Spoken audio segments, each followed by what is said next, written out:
Apple Vision Pro is the most talked about tech product right now.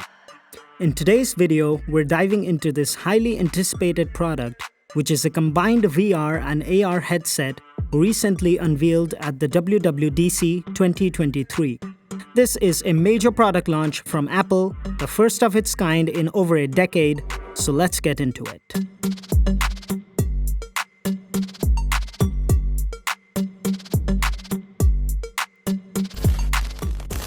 Now, before we discuss the Vision Pro, let's put its significance into perspective. In terms of standalone products, excluding accessories, this is the biggest release from Apple since the iPad back in 2010, considering iPad as a standalone product which doesn't rely on any other product as a dependency.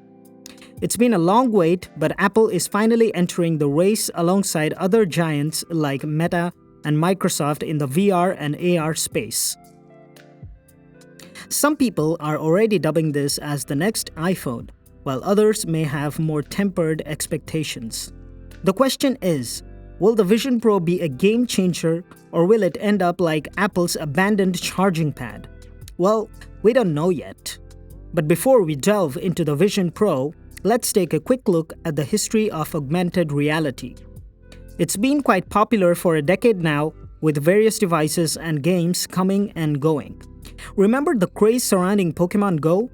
It was a popular AR game that took the world by storm but eventually faded out. And a few years before that, Google Glass was touted as the next big thing, but it ended up being shelved by Google. In my opinion, Google Glass came close to being consumer-friendly due to its lightweight design, resembling regular glasses rather than a cyborg-like headset which most headsets look like these days. Other players like Sony, Valve, Microsoft, and Meta have also ventured into this industry, but major success on a large consumer scale has been elusive.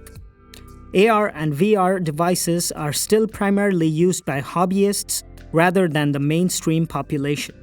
And if you think the lack of success is solely due to the price, just think of the Google Cardboard, a simple cardboard box that turned your phone into a VR device. Even that didn't quite catch on, did it? Now, let's discuss the positives of the Apple Vision Pro. With Apple behind the product, we can expect flawless hardware and aesthetics. After all, it's Apple. Most people who have tested it claim that it's fairly comfortable to wear. The interface is also quite intuitive, as it allows natural interactions using your hands, eyes, and voice. Now, assuming this succeeds, this could be an ultimate end of all input devices. What do you think? But, of course, there are also some drawbacks to the Vision Pro as well. Firstly, the battery life is limited to just 2 hours. While other devices like Meta Quest 2 and Microsoft HoloLens are in a similar territory, it's quite unusual for Apple, which is known for staying ahead of the competition. Remember when Windows laptops had 2 to 3 hours of battery life, but MacBooks ran for 5 to 6 hours? Battery life has always been a strong point for Apple. Secondly, being a headset, it can cause discomfort, sweating, and weight fatigue. It's not something you can wear for extended periods, which is further amplified by the short battery life. And let's not forget the hefty price tag of $3,500. Although, even without testing the product, we can safely assume Apple's overall quality will be top-notch. Let's address some of the lingering questions surrounding the Vision Pro. How will the app support be on this device? Apple has mentioned compatibility with Mac and iOS apps, but that means modifying existing apps to seamlessly work on this completely new platform. We've seen this in the past with iOS apps on the Mac that not all apps are fully optimized for the laptop interface. Will the Vision Pro also face a similar challenge? As a designer, I wonder how the real-world visibility will be with virtual screens.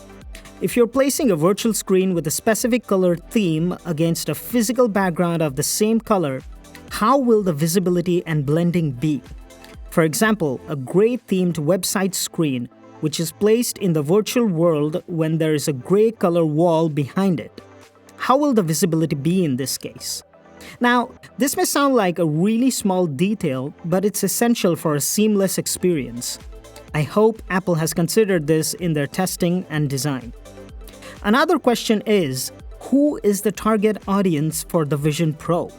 I mean, is it primarily intended for the businesses and the industrial usage, or for the consumers at home? Given Apple's track record, it seems more consumer-focused. However, early media coverage suggests that it might not be ready for the mainstream adoption just yet. So, does this mean Apple intends to compete with Microsoft in the industrial sector?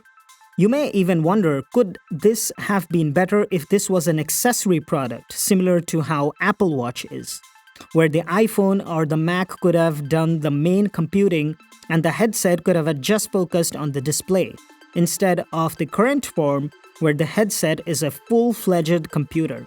Wouldn't that have cut the cost and the weight of the device? Even the battery life could have been better this way. Additionally, the fact that the Vision Pro won't be launching until next year is very unlike Apple. I mean, they usually don't announce products at WWDC and then launch them after a year. Perhaps an alternative event or next year's WWDC would have been a better fit for such a launch, or was it because of the rumors Apple somehow had to launch it right now? The delay raises more questions about the device readiness to face the market. There are still so many unknowns and questions, and we'll only get the answers when the Vision Pro hits the market. So what are your thoughts on it? Let me know in the comment section below.